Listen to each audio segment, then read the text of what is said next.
Rural. Donc, on va mettre le PowerPoint. Soyez des femmes, des hommes, des femmes fidèles. C'est pas facile, être fidèle en toutes choses. C'est ce qu'on va voir aujourd'hui parce que la fidélité, c'est quoi d'après vous? Dans tout ce que la Bible enseigne, c'est un don de l'esprit. On vient de voir la semaine dernière comment c'est important de fortifier son homme intérieur. Comment fortifier son homme intérieur, comment il y a plusieurs manières, par la parole, par les méditations de la parole, mais tout est relié à la parole. Si tu mets la parole en pratique, si tu fais ces choses-là, tu vas fortifier ton homme intérieur. Mais si tu ne le fais pas, tu vas rester faible, et ainsi de suite. Mais à quoi qu'on reconnaît un homme mature ou une femme mature? C'est à son fruit, au fruit de l'esprit. Le fruit de l'esprit, c'est quelque chose qui doit être évident chez le croyant. Parce que le croyant même je ne l'ai pas mis là-dessus, mais par exemple, dans Galates 3.9, il dit que ceux qui croient sont bénis avec Abraham, le croyant. Même là, le mot croyant d'Abraham, c'est pistos. Pistos qui est fidèle, avec Abraham, le fidèle. C'est parce qu'on est fidèle qu'on peut faire les choses, parce que Dieu nous rend fidèles. Il est capable de le faire, lui. Ce qu'il a commencé dans nous, il va le faire. Fait que si vous essayez de faire les choses par votre chair, être fidèle par votre chair, vous allez être déçus. Les gens alentour de vous aussi vont être déçus. La seule manière d'être fidèle, la seule manière de porter le fruit de l'Esprit, c'est de fortifier notre homme intérieur. Le premier verset qu'on va voir aujourd'hui, c'est dans Galates 5, 22. Mais le fruit de l'Esprit, c'est l'amour, la joie, la paix, la patience, la bonté, la bénignité, la fidélité, la douceur, la tempérance. J'aime bien ce que Joyce Meyer dit à propos de ce verset-là. Par exemple, le fruit de l'Esprit, c'est l'amour. Tous les autres, c'est comme l'amour, c'est la base du fruit de l'Esprit. Dieu est amour. C'est la base. Le reste découle de cet amour-là qu'on a, et tout s'accomplit dans le dernier, qui est la tempérance, qui est la maîtrise de soi. Si tu n'as pas l'amour et la maîtrise de soi, tout ce qui est entre les deux, tu ne seras pas capable de l'avoir. Donc, c'est vraiment le fruit de l'Esprit. Puis il faut le comprendre que c'est le fruit de l'Esprit. La fidélité. Dieu cherche des hommes et des femmes fidèles. C'est ça que Dieu cherche. Il cherche désespérément des hommes et des femmes fidèles. Qui, dans une génération comme on est aujourd'hui, on n'est plus fidèle. Depuis les années 70, depuis les années 70, il n'y a plus de fidélité. Tu n'as plus besoin d'être fidèle à ton mari. Tu n'as plus besoin d'être fidèle à ta parole. Tu n'as plus besoin d'être fidèle à tes engagements. Tu n'as plus besoin d'être fidèle à Dieu. Ils ont tous abandonné l'Église. Tu n'es plus fidèle même dans ton argent. Tu n'es plus fidèle dans ces choses-là. Mais être fidèle, c'est quoi? En fait, la définition d'être fidèle, c'est quelqu'un qui est dévoué. Quelqu'un qui est fidèle, c'est quelqu'un qui est dévoué. C'est quelqu'un qui est loyal. On a perdu ça, ce sens-là, d'être loyal. Hein? Donne-moi ce que j'ai besoin, sinon je m'en vais ailleurs. Tu n'es plus loyal. La fidélité, c'est aussi un attachement. Être attaché à quelqu'un ou à quelque chose. Ça, c'est la fidélité. Tu t'attaches, tu tiens, tu tisses des liens et tu restes attaché. Et la fidélité, c'est d'être constant également. Quand quelqu'un est constant, c'est quelqu'un qui est fidèle, quelqu'un qui est toujours là, quelqu'un que tu peux toujours compter sur lui, c'est quelqu'un de fidèle. Donc, Dieu nous demande d'être fidèle. Dans Hébreux 2, il dit Jésus qui a été fidèle à celui qui l'a établi. Jésus était fidèle au Père. Comme le fut Moïse dans toute sa maison. Moïse également était fidèle. Regardez les hommes de Dieu dans la Bible, c'est des hommes fidèles. Et puis, non seulement il l'est dans sa fonction, dans sa manière d'être, mais il l'est aussi dans le prochain verset, dans son nom. Son nom, c'est fidèle et véritable aussi. À plusieurs places dans la Bible, j'ai sorti Apocalypse 19, 11, mais Jésus, il s'appelle fidèle. C'est son nom. Et comme les croyants, le nom des croyants, c'est fidèle aussi. Hein? Quand on parle des fidèles, Paul, quand on regarde dans la Bible, les fidèles qui sont à telle place, c'est les fidèles, c'est des croyants. Donc, comme quelqu'un qui croit, un croyant, c'est quoi? C'est quelqu'un qui croit. Un fidèle, c'est quelqu'un qui pratique la fidélité. Et c'est quelque chose qu'on doit développer dans l'homme intérieur. 2 Timothée 2, 11 à 13. Cette parole est certaine, si nous sommes morts avec lui, nous vivrons aussi avec lui. Si nous persévérons, nous régnerons aussi avec lui. Si nous le renions, lui aussi nous reniera. Si nous sommes infidèles, il demeure fidèle, car il ne peut se renier lui-même. On a un Dieu fidèle, plus fidèle que n'importe qui. Nous autres, on se dit, ouais, mais si ta femme te trompe, tu as le droit de te divorcer. Même le Seigneur l'a dit. Mais Jésus, il dit, même si tu es infidèle, je vais rester fidèle. C'est quelque chose, hein? La fidélité, c'est quelque chose qui est tellement important. Et c'est sûr que la première place qu'on doit faire, ou la première personne qu'on doit être fidèle, c'est qui? À Dieu. À Dieu. Il faut être fidèle à Dieu. Il y a une histoire, Smith Oswald, qui, sa femme, un moment donné, quand lui, il s'est converti, mais en même temps, il était rétrograde. Et puis, à un moment donné, il a dit à sa femme, tu dois m'obéir. La Bible dit que tu dois m'obéir. Je ne veux plus que tu ailles à l'église. Il a dit ça à sa femme. Sa femme, elle a dit, je sais que je dois t'obéir, mais je dois premièrement obéir à Dieu. Je dois premièrement obéir à Dieu. Et puis, il l'a mis dehors. Il a barré à la porte. Je ne sais pas pourquoi elle n'avait pas la clé. Elle ne pouvait pas rentrer dans la maison. Et puis, le matin, elle a couché sur la galerie. Puis, le matin, quand il est venu pour partir, il a ouvert la porte, elle est tombée dans la maison, elle était à côté de la porte. Puis, elle lui a demandé ce qu'il voulait manger. Parce qu'elle était pour lui préparer à l'obéissance à Dieu. Et c'est comme ça que lui, il est revenu au Seigneur. Puis, il a un ministère incroyable. À cause qu'il y a quelqu'un qui était fidèle. Bon, la première chose, c'est être fidèle à Dieu. Être fidèle à Dieu, c'est aussi faire les choses que Dieu nous demande. Hein? Si tu veux être fidèle, on voit dans l'Ancienne Alliance que les Juifs n'étaient pas fidèles à Dieu. Ils prenaient des femmes étrangères. Ils allaient vers d'autres idoles. Ils allaient vers les idoles. Ils allaient adorer d'autres choses. Dieu, donc, tout ce qui est arrivé à Israël, c'est à cause de leur désobéissance. Ils n'ont pas été fidèles. Et Dieu les traite comme ça aussi. Il les traite comme des infidèles. Mais pour nous, dans Matthieu 25, 21 et 30,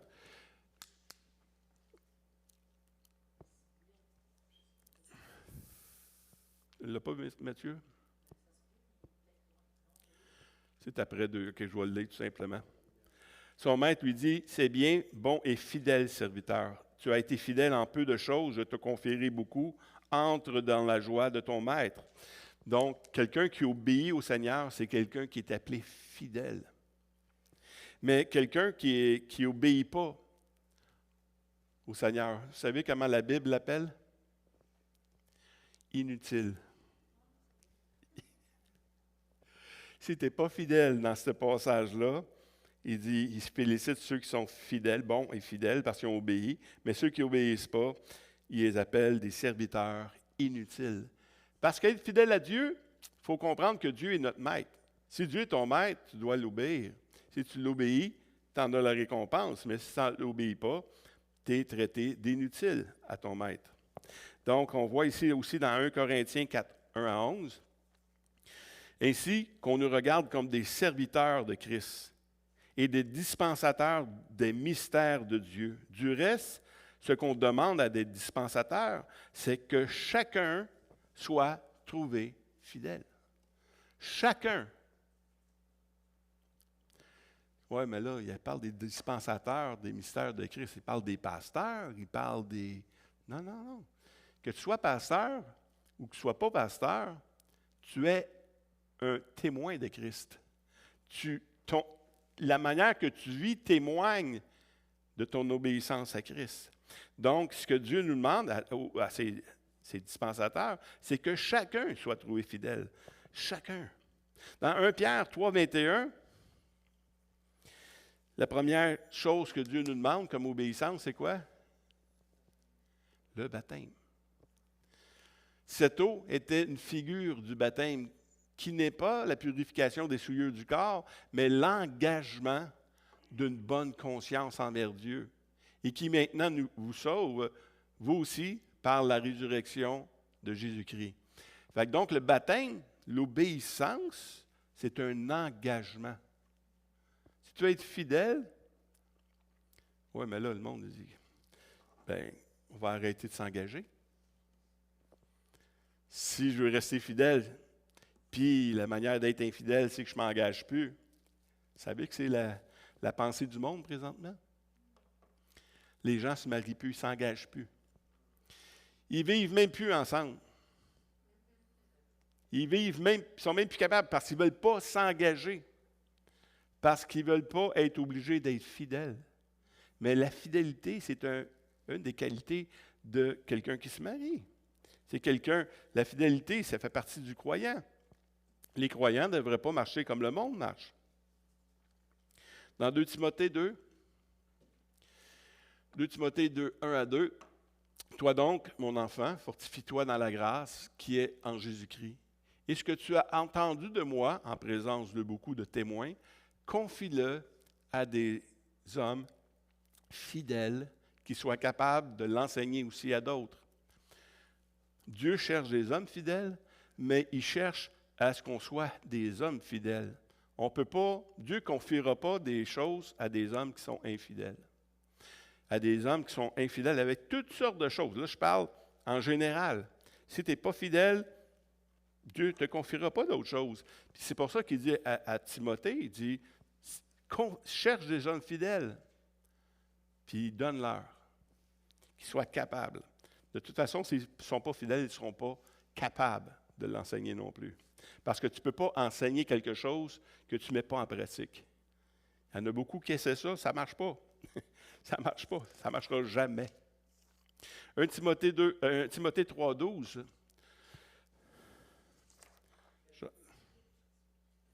« 4, 12.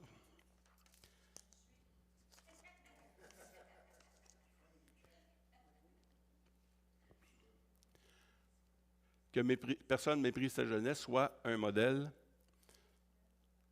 pour les fidèles, en parole, en conduite, en charité, en foi, en pureté. » Donc, non seulement il appelle les chrétiens des fidèles, mais il faut que le serviteur soit un modèle lui-même. Hein? Mais il y a 5 choses là-dedans. C'est que, premièrement, en parole. On va le voir un petit peu plus tard. C'est pour ça que je l'avais enlevé de là, je l'avais mis ailleurs. Mais en conduite, si ta conduite ne représente pas ce que tu prêches, tu dis « Aimez-vous les uns les autres. » Tu ne les aimes pas les autres toi-même. Commence à les aimer, puis après ça, on va voir. Enlève premièrement la poutre qui est dans ton œil, puis tu vas savoir comment enlever la paille qui est dans l'œil de ton prochain. En conduite, en charité. On a parlé de charité tantôt. Hein, Linda a parlé comment c'est important d'aller voir, de prendre soin des gens. C'est ça notre ministère. Le ministère du chrétien, c'est de prendre soin des gens. En foi, en pureté. On continue. 1 Timothée 3, 8 à 12. Les diacres aussi doivent être honnêtes, éloignés de duplicité. Je veux dire, duplicité, c'est le contraire de fidèle, ça, là. Hein? Tu as deux manières. Tu dis quelque chose, tu fais l'autre chose. C'est la duplicité. Des excès de vin, de gains sordides, servant le mystère de la foi dans une conscience pure. Qu'on les éprouve d'abord et qu'ils exercent ensuite leur ministère s'ils sont sans reproche. Les femmes de même doivent être honnêtes, non médisantes, sobres, fidèles en toutes choses. On dirait que Paul, il dit, pourquoi tu as mis... Paul, tu es en train de parler aux diacres, puis tu mets les femmes. Bien, les femmes aussi sont diacres. Mais les femmes aussi doivent être fidèles en toutes choses. Les diacres doivent être maris d'une seule femme, diriger bien leurs enfants dans leur propre maison. C'est pas évident dans les années qu'on est, hein? Parce qu'ils ne sont pas souvent dans la maison. Avant, ils vivaient avec toi. À cette heure, ils vivent avec ton ex, ils vivent avec toi, ils vivent à l'école. C'est quelque chose. Deuxième place, ou deuxième, puis je ne sais pas en ordre de priorité, là, j'ai mis le premier, Dieu, parce que c'est vraiment la priorité. Mais ensuite, on doit être fidèle à l'Église. La Bible nous enseigne à être fidèle aux frères. Et j'ai un grand passage quand même dans Romains. On va finir à Romains 12, 8. On commence à 1. Je vous exhorte donc, frères, par les compassions de Dieu, à offrir vos corps comme un sacrifice vivant, saint, agréable à Dieu, ce qui sera de votre part un culte raisonnable. Ne vous conformez pas au siècle présent. Ça revient, hein? Dans la fidélité, là, ça revient constamment. Conforme-toi pas au siècle présent. Mais soyez transformés par le renouvellement de l'intelligence, afin que vous discerniez quelle est la volonté de Dieu, ce qui est bon, agréable et parfait. On parle de fidélité ici, on continue. Par la grâce qui m'a été donnée, je dis à chacun de vous de n'avoir pas de lui-même une trop haute opinion, mais de revêtir des sentiments modestes, selon la mesure de foi que Dieu a départie à chacun. Car comme nous avons plusieurs membres dans un seul corps, et que tous les membres n'ont pas la même fonction, ainsi, nous qui sommes plusieurs, nous formons un seul corps en Christ. Et nous sommes tous membres les uns des autres. Mettons, vous avez décidé de venir à l'église un matin, mais la patte, elle veut rester à la maison, elle. Ça va pas bien. Ça va pas bien. Ou le bras. N'importe quoi. Même un orteil. Même un orteil. Mais c'est ça, quand Paul prend l'image du corps, c'est tellement important de comprendre qu'on doit être fidèle à notre position dans le corps. Et on doit le mettre en exécution. Être fidèle, c'est être là, ne pas manquer. Et ainsi de suite, c'est d'être le plus là possible. C'est une marque de fidélité. On continue. Oui. Puisque nous avons des dons différents selon la grâce que Dieu nous a accordée, que celui qui a le don de prophétie l'exerce selon l'analogie de la foi. Que celui qui est appelé au ministère s'attache. Fidèle, attache-toi. S'attache à son ministère. Que celui qui enseigne s'attache à son enseignement. Et que celui qui exhorte à l'exhortation, qui s'attache à l'exhortation. Que celui qui donne le fasse avec libéralité. Que celui qui préside le fasse avec zèle. Que celui qui pratique la miséricorde le fasse avec joie. L'Église, c'est tellement important. Je ne comprends pas que des gens, là, il y en a qui sont ici, il y en a qui sont sur le net, parce que là, je parle, puis il y a des gens qui sont sur le net. Si vous n'avez pas une bonne raison pour être ici, vous n'êtes pas fidèle. Même si vous écoutez régulièrement la même chose à la télévision, ça ne fait pas de vous des fidèles. Parce que la vraie vie chrétienne, là, elle se vit ensemble. Elle se vit avec des hommes et des femmes qui ne sont pas parfaits, puis qu'on doit être fidèles pour eux. On doit être capable de compter les uns sur les autres. C'est ça, être fidèle. Si on n'est pas capable de compter sur quelqu'un, c'est parce qu'il n'est pas fidèle.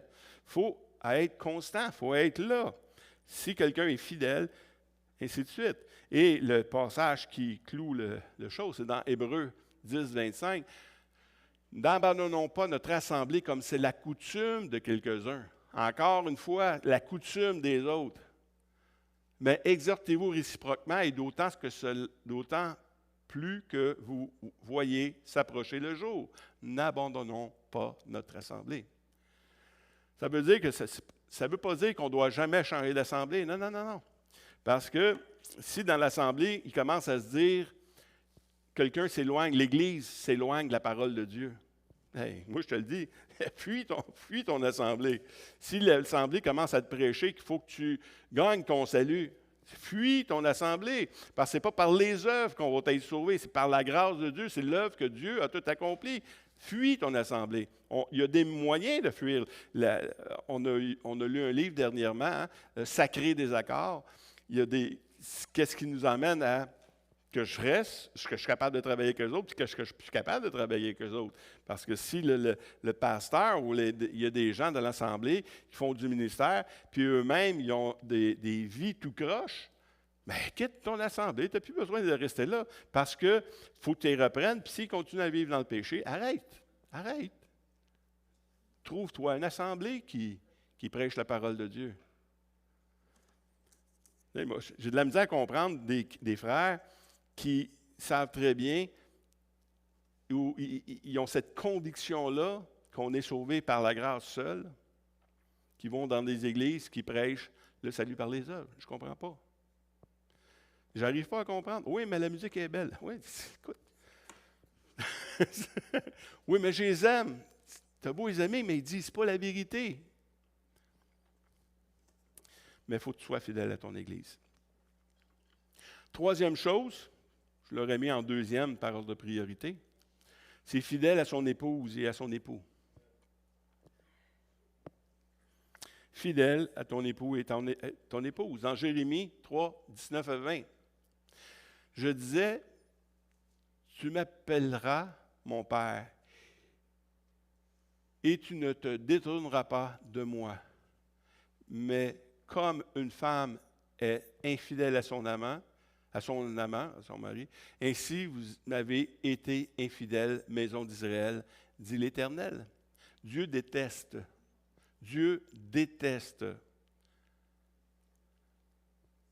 quelqu'un qui est infidèle.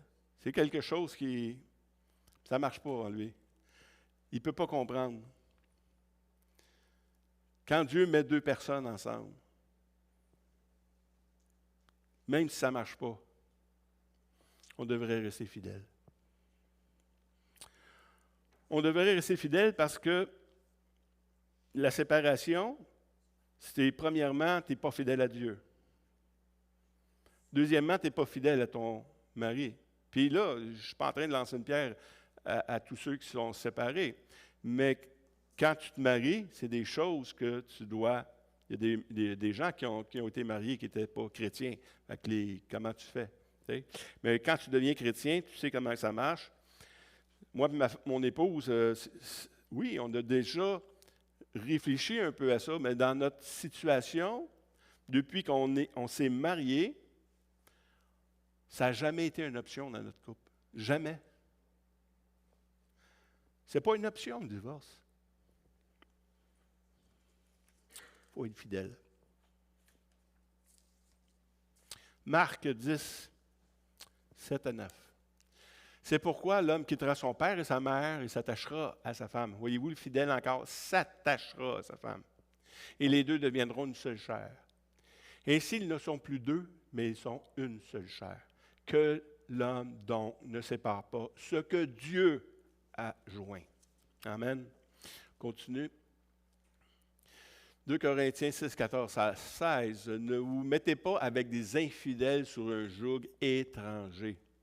Quel rapport y a-t-il entre la justice et l'iniquité? Ou qu'y a-t-il en commun entre la lumière et les ténèbres? Quel accord y a-t-il entre Christ et Bélial? Ou quelle part a le fidèle avec l'infidèle? Quel rapport y a-t-il entre le temple de Dieu et les idoles? Car nous sommes le temple de Dieu vivant. Comme Dieu l'a dit, j'habiterai et je marcherai au milieu d'eux, je serai leur Dieu, ils seront mon peuple. Donc, la fidélité, c'est quelque chose, mais quand tu choisis mal, quand tu choisis quelque chose puis il arrive des choses, la Bible, Paul, il dit, si l'incroyant décide de ne pas vivre avec le croyant, vous êtes libre. Parce que Dieu nous demande de vivre d'une manière. Mais si les deux sont croyants, le problème, ce n'est pas quand les deux sont croyants, c'est quand il y en a un qui est, puis l'autre, c'est dur. C'est dur de vivre la foi là-dedans. Et je pourrais vous en témoigner longtemps parce que ma femme avait toujours l'impression d'être tirée par la main vers le haut tout le temps, mais elle n'était pas moins chrétienne. Mais ça faisait des conflits, tout simplement. Donc, c'est pour ça que les dons de l'Esprit, c'est pour l'unité de la foi. Qu'on arrive tous à l'unité de la foi, qu'on soit d'accord avec ces choses-là. Le prochain. Que le mari rende à sa femme ce qu'il lui doit. Ça veut dire, pas s'il a encore été des lunettes, il ordonne, là. Hein? Non, ici, il parle de sexualité. Hein? Que le mari rende à sa femme ce qu'il lui doit et que la femme agisse de même avec son mari. La femme n'a pas autorité sur son propre corps, mais c'est le mari.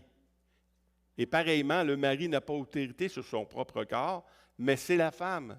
Ne vous privez pas, point l'un de l'autre, si je n'ai d'un accord commun pour un temps, afin de vaquer à la prière, puis retourner ensemble, de peur que Satan ne vous tente par votre incontinence. Parce que il n'y a personne qui peut dire, moi, on n'a pas de problème. Non. Si tu dis ça, tu es déjà dans le trouble. Parce que Satan va venir te pogner dans un détour, dans ta faiblesse, tout ça. Fait qu'il faut faire attention. Même si on veut bien être fidèle, il faut faire attention. Il y a des choses qu'il fait. Puis pour être fidèle à sa femme ou être fidèle à son homme, bien, il faut aller dans ce côté-là également. Et le dernier, pour le mariage, dans Matthieu 19, 9. Mais je vous dis que celui qui répudie sa femme, sauf pour infidélité, et qui en épouse une autre, commet un adultère. Ses disciples lui dirent, si telle est la condition de l'homme à l'égard de la femme, il n'est pas avantageux de se marier. Hein? C'est les pensées du monde. On ne se mariera pas, on ne s'engagera pas de base, c'est ça. Non, il répondit, tous ne comprennent pas cette parole, mais seulement ceux à qui cela est donné. On doit être fidèle. Et quand on est fidèle, ça coûte toujours quelque chose. Est-ce que vous avez déjà eu des amis fidèles? Est-ce que ça coûtait de quoi? Il y en a qui disent non, ça coûte de quoi être fidèle. Avoir un ami fidèle, là, ça prend ton temps. Ça prend, écoute, il faut que tu t'investisses dans la vie de l'autre. Bien, d'autant plus que dans ton couple. Il faut être comme ça. Un ami fidèle, c'est rare, très rare. Quatrième chose que j'ai fait ressortir, c'est être fidèle dans les finances. Puis, je n'ai pas peur d'en parler parce qu'on est une église en santé. Tu sais, le gars, il parle des finances encore parce qu'on est dans le trouble. Non, faites-vous-en pas. On n'est pas dans le trouble. On est vraiment même très bénis, OK, financièrement. Puis il y en a qui vont dire, ouais, mais là, ils sont bénis, fait qu'on ne donnera plus. Non. Écoute, c'est pas parce que Dieu ne dit pas, si l'Église est bénie, tu ne donneras pas. L'Église a dit, tu vas donner. Parce que tu vas me connaître là-dedans. Dieu demande, écoute, dans l'Ancien Testament, dans Malachie, par exemple, dans Malachie, un homme trompe-t-il Dieu? Car vous me trompez. Et vous dites, en quoi t'avons-nous trompé?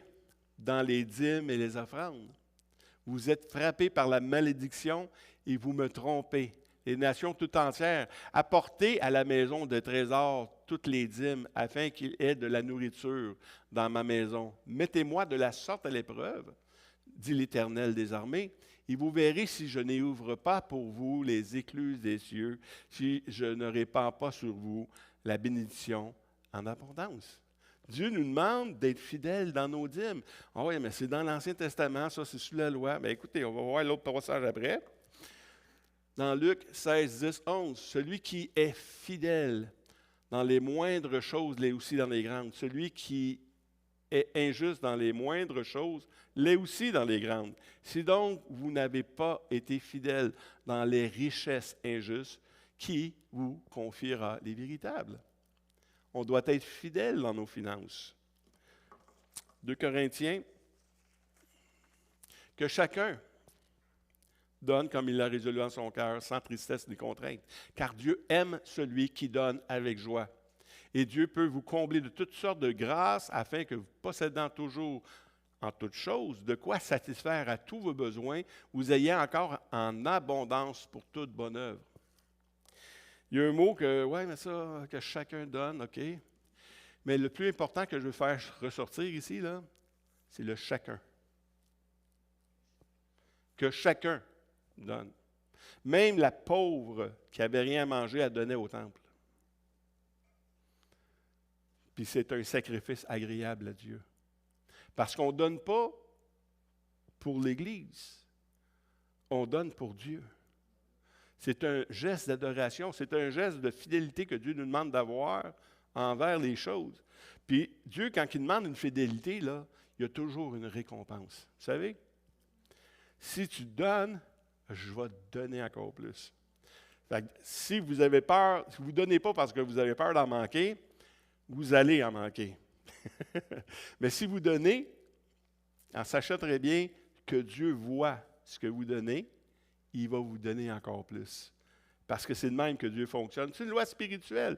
Dieu a toujours fait ça. Dieu ne te demandera pas de donner pour que tu sois privé. Ou il ne te demandera pas de donner ce que tu n'as pas. Même Paul, il dit à un moment donné, c'est pas, je ne veux pas vous donner pour que vous soyez dans le besoin vous autres mêmes. Là. Mais si tu donnes, tu vas avoir. C'est un principe. Mais il faut être fidèle dans nos finances. Et la cinquième chose, je l'ai mis en conclusion, c'est être fidèle dans nos engagements. On venait de lire tantôt que chacun donne comme il l'a résolu dans son cœur. C'est un engagement, ça. C'est un engagement qu'on prend devant le Seigneur. Moi, je donne ça. On n'est plus sur la loi. On n'est plus sur le dîme, le 10 %. Mais si tu le donnes, ton 10 %, si tu donnes ton 20 %, si tu donnes ton 90 %, tu vas avoir la récompense de ton 90 %. J'en suis convaincu. Il y a tellement de monde qui ont vécu ces choses-là. Comment il s'appelait Galarno, Claude?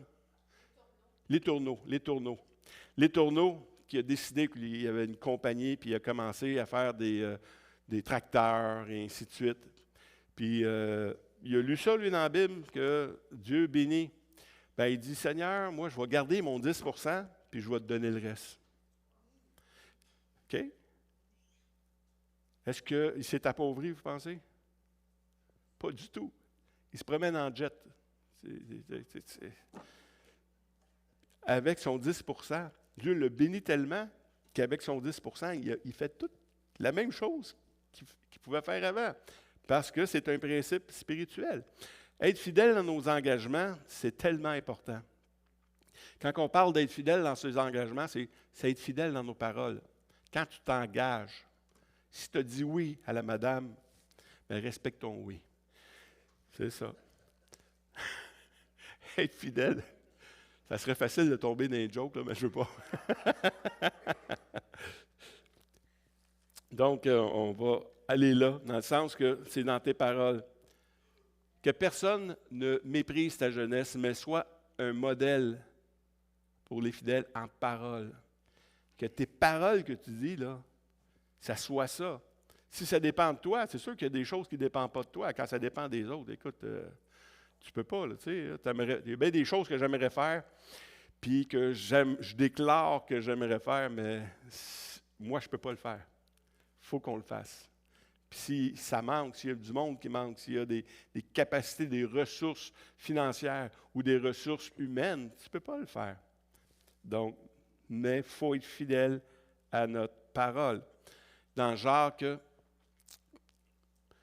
avant toute chose, mes frères, ne jurez ni par le ciel, ni par la terre, ni par aucun autre serment, mais que votre oui soit oui. Et que votre non soit non, afin que vous ne tombiez point sous le jugement. Il y en a un autre passage qui dit que ton oui soit oui, que ton non soit non. Tout ce qu'on rajoute vient du malin. Vous dire quoi, ça? Ouais, je t'ai dit oui, mais... Là, c'est ça. Tu trouves une bonne raison, tu te justifies toi-même. Non, arrête de te justifier. Ça peut arriver, c'est pas grave. Mais normalement, quand tu dis que tu t'engages dans quelque chose, tu le fais, tout simplement.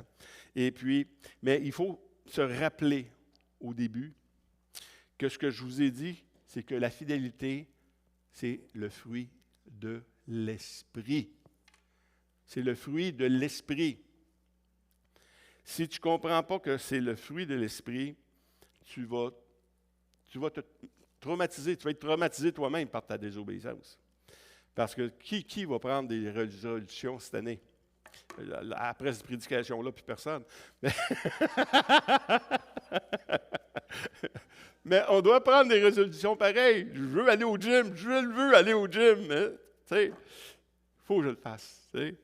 Et puis, il faut respecter ce qu'on veut faire. Parce que la parole de Dieu nous dit, dans Jacques 3,8, on ne l'a pas ici, mais la langue, aucun homme ne peut la dompter. Hey! Si tu essaies de le faire ça par toi-même, attention, tu ne seras pas capable. Impossible. Il faut que ça soit le fruit de l'esprit. Donc, c'est tellement important. Allez réécouter le message de la semaine passée, si vous n'avez pas compris, parce qu'il faut fortifier l'homme intérieur pour porter du fruit. Et ce fruit-là, ça va être le fruit de Dieu. C'est le fruit que Dieu va vouloir que tu portes, puis ce n'est pas toi qui vas pouvoir l'accomplir.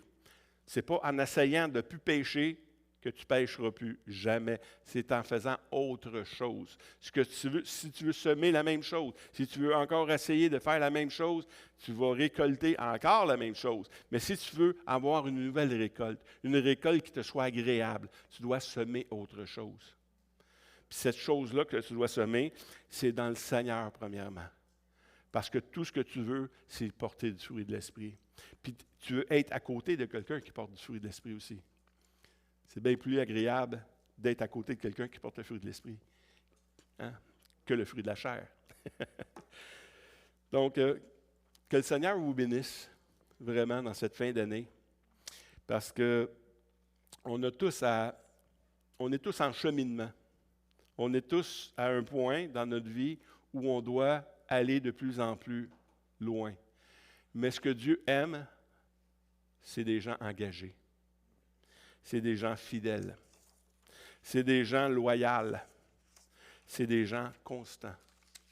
Et c'est ce que je vous souhaite pour 2025.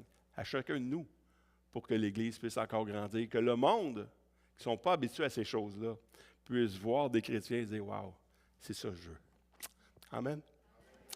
Oui. Oui. Vas-y.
Amen. Amen. Amen.